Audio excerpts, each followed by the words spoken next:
Okay. All right. That's sent out. So we can just get going here. Uh, Thanks for joining, Elizabeth.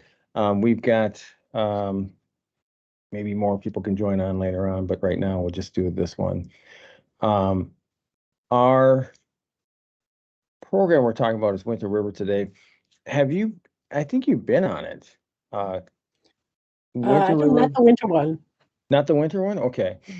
So Winter River is going to be, and you signed up for Winter River this year? Okay, I see Yes. you on the list. Yep. And so I'm going to share a few things about that, and then what I want to do is I want to give you a sense of a look at who else you might be working with, get a sense for what the rotation and the stations are going to be like, and then give a sense for just kind of some of the overall goals for the program too. So hopefully you'll leave here feeling a little more confident coming out there. Our Winter River program was started about 5 years ago.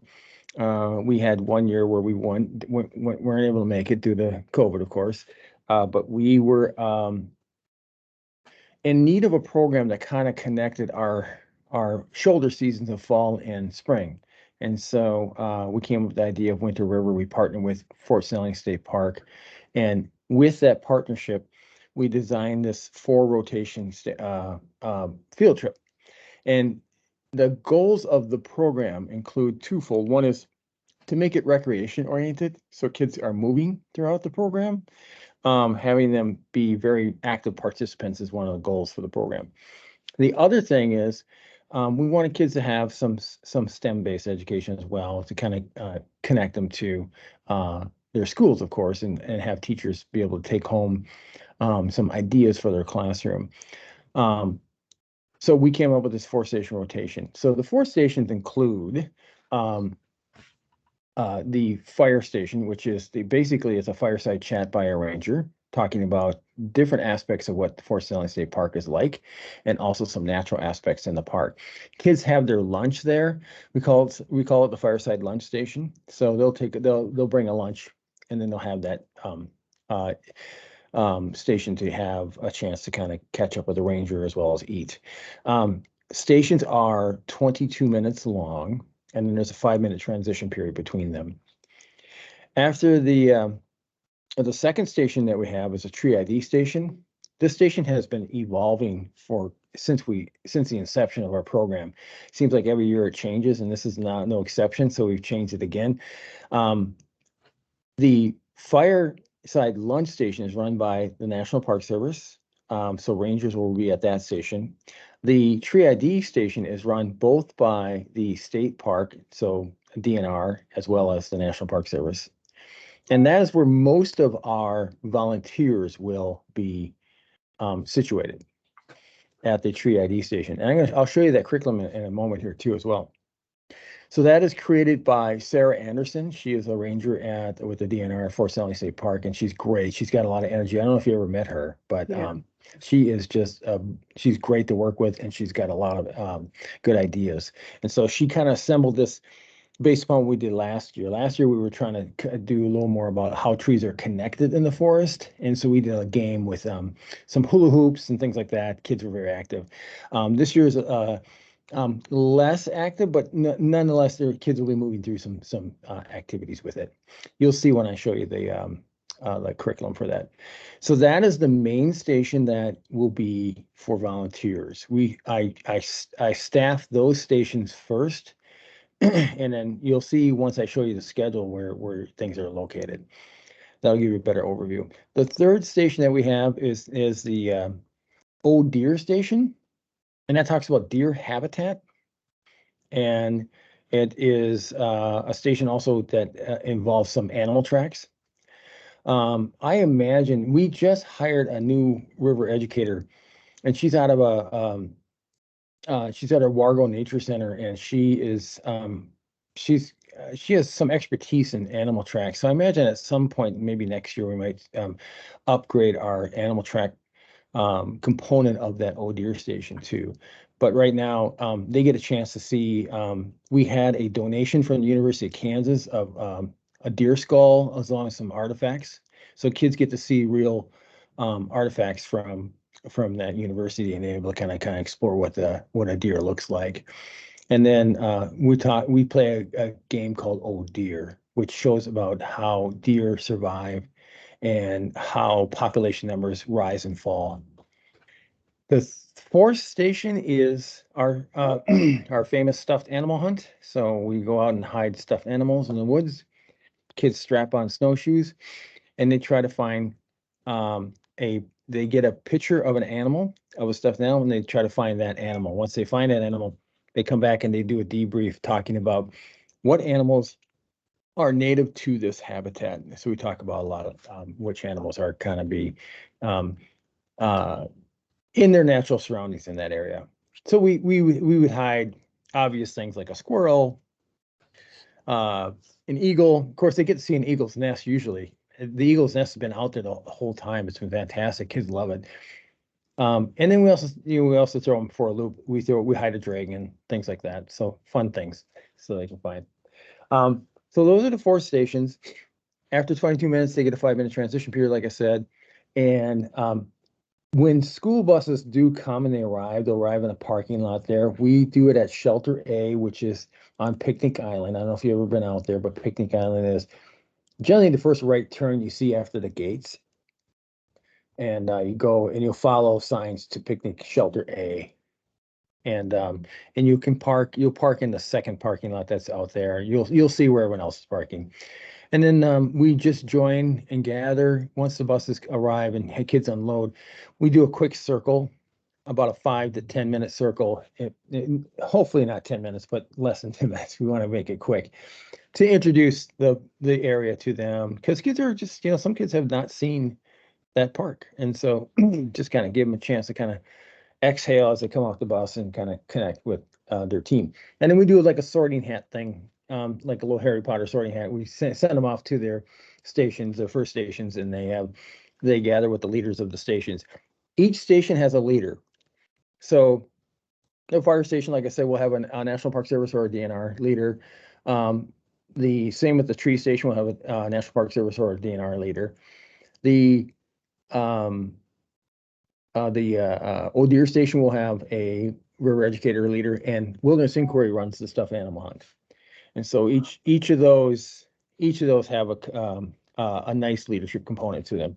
And so what we do for volunteers, we have them check in with the leader for that station. Usually Sarah or Jim Ford, who you've met, and also Jonna. I'm sure you met Jonna. And it'll be one of those three. Maybe Cow Tao is also out there. He's also just he's like a superhero of DNR people. So you'll probably connect with the leader of that station, and then they can you can go over like a little bit what's going to happen for the day, and maybe what how best to kind of support the station as well. That's generally the volunteer aspect of it. Show up. Usually we show up by 9:30 because school buses arrive by 10:30 and we get going right away. And then, but once between 9:30 and 10:30, you're just connecting with the station. It's helping to set it up. If there's equipment to be set up, you help with that. And then also at the end of the time, usually around 12:30, things wrap up and then we just haul in the equipment. And we store all the equipment in the bathrooms that are out there. There's 2 bathrooms. And then so any equipment gets stored in the bathroom. And so we'll just haul that back in there where we drug them out from. So that's the overview of things. Any initial questions on that before I show you a little bit of the schedule? No. Nope. Okay, great. Fantastic. I'm going to share my screen here. Hopefully I can do that well. Let's go with this here.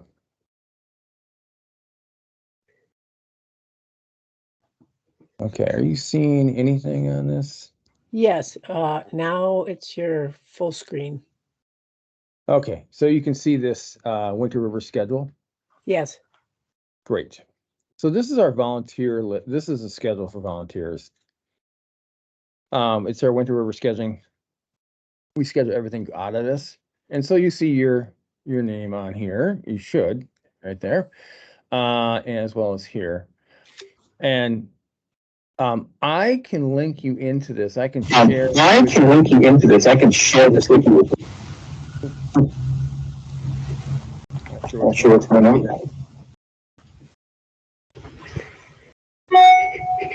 Okay. Okay.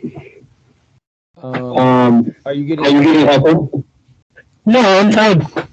Okay. Okay. Okay. So you'll see this, and then this is a list of all the volunteers with their addresses.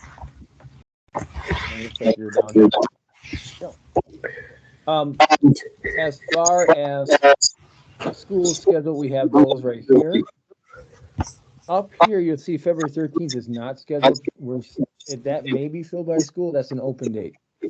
So we have one open date out of the 9 dates that we have available.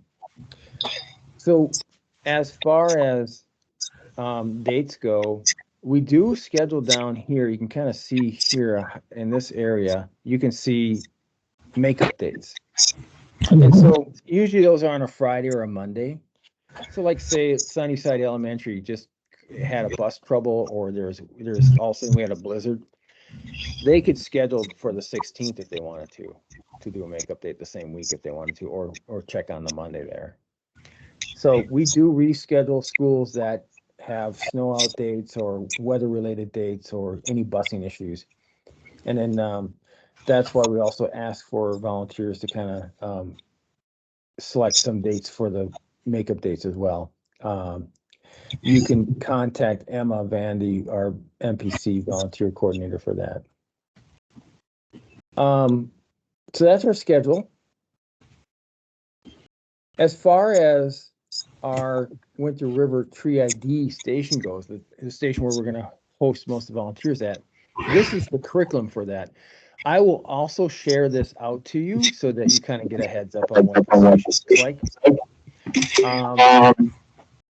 And this is new. So we're going to learn our leadership team for the stations will meet tomorrow. And I haven't seen the station, this one in action, for how Sarah wrote it. So I'm new to this station as well. So I can't really speak 100% to it. But I will send this out so that you can kind of get a feel for how the station is supposed to be set up. I reviewed it. It looks like it's going to be pretty straightforward. It's not a long description. And there's a supplement page with some of the handouts that we have for kids. This will all be taken care of by Sarah. She's working on making sure that she gets laminations done and things like that. So that's the main station for that. There may be a chance you may have a volunteer maybe at Oh Deer. If we have a plethora of volunteers, we tend to send them to the Oh Deer station. And that is also another written up curriculum here as well. And usually this station can be explained pretty quickly by Mark Lex or anybody who's a leader there for River Educators. They've been doing this station. This station has not changed that much, so it's a pretty easy station to kind of plug into and play. Those are the main two stations that volunteers will be at. Do you think it'd be helpful for me to share that with you? I want to share it with you actually, but I think it'd be nice to get a chance to kind of see it. It's always nice to have a heads up where you're going into too. Yeah. And anybody listening on a recording can, just email me, and I can certainly connect them into these curriculum guides. Okay, so we're 20 minutes in, and I'm almost done. We have, the only other thing is just basically wrap up. At the end of once our last station is done, we coordinate and try to get everyone back together for one final circle. Sometimes it works, sometimes it doesn't. It depends if a school is late to their 10:30 drop off. becomes a little more rushed. If they're late for the 10:30 drop off, we tend to kind of eliminate the gathering at the end. But if there's a gathering, it's one last gathering. Whenever we gather in a circle for, like, for example, the drop off, where schools first gather after they get dropped off the bus, and at the end of the program, we ask volunteers to help with kind of corralling the students and getting them into a circle. And that's generally the main goal for that. And those circles aren't very long. We keep them pretty short. All right, that's the huge overview of Winter River. It goes pretty fast. People who've been out there have been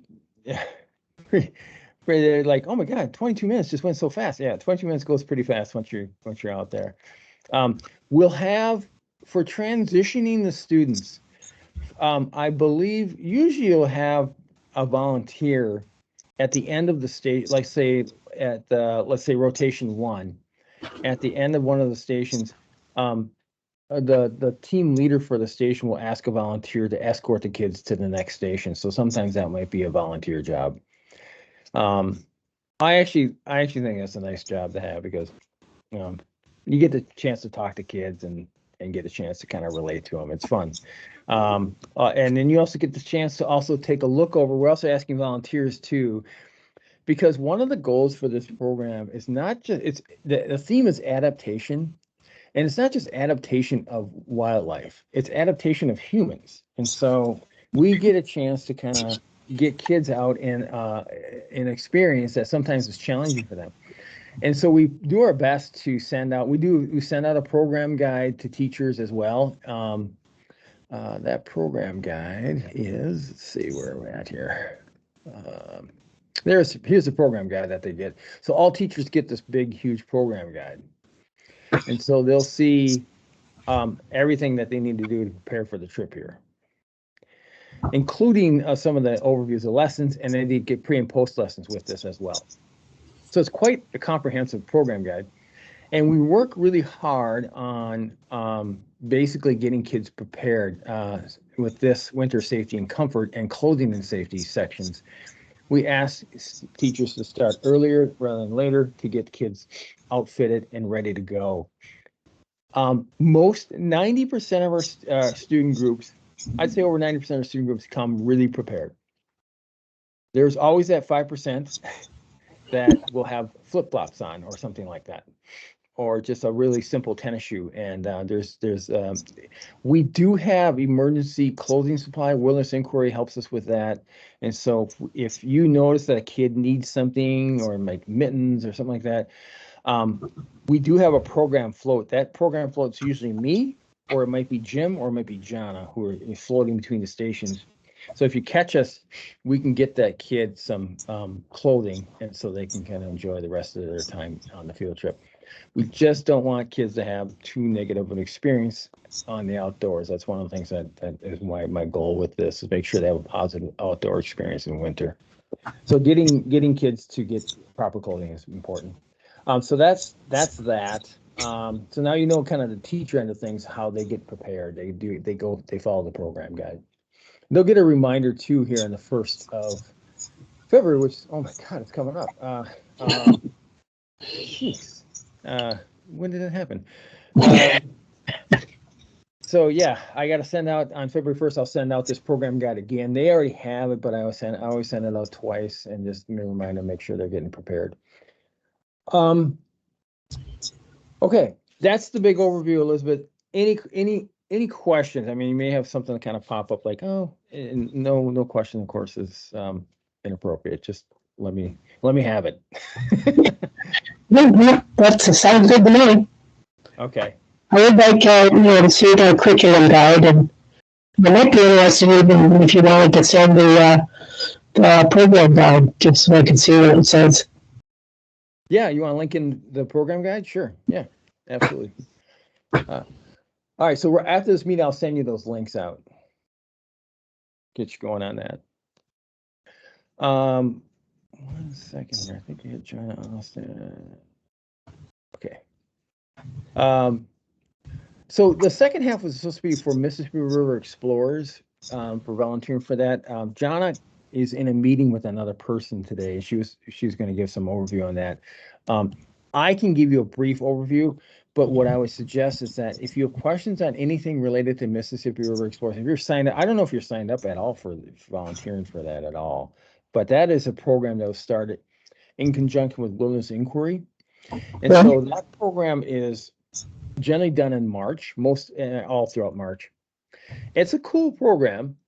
It's intensive, and WI does a lot of heavy lifting with that. So what that involves is we generally station like river educators or rangers out somewhere in the park, and they do a live feed to a classroom while they're in the park, and they give a presentation in the park. And so as part of that presentation, schools beforehand get a packet that's sent to them by WI, and it's just a packet of school materials, so that when a person is doing their station, like for example, a ranger is talking about whatever, the St. Anthony Falls or birding or something like that, they will have either worksheets or some sort of manipulatives or some sort of task that they need to do along with the talk that's happening. And so they're active in the classroom as well as watching something. So that's just, it's not a passive learning thing. And so that's how our Mississippi River Explorers program works. And so it doesn't last that long. I think it's an hour and a half of learning, but it's been a very popular program.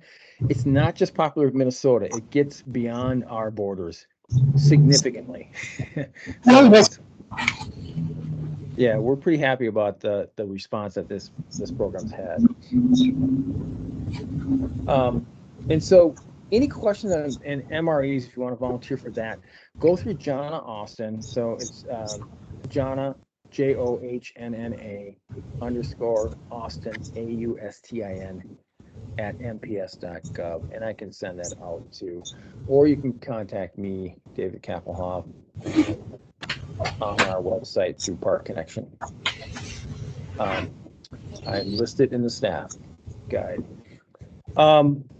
So that's MREs, and I love that program. I'm glad it's a nice complement in the winter. So not only did we're able to bridge the shoulder seasons, we bridged it with 2 programs, and we're pretty happy about it. We're like, okay, this is awesome, because I mean, it doesn't, outdoors doesn't stop, right?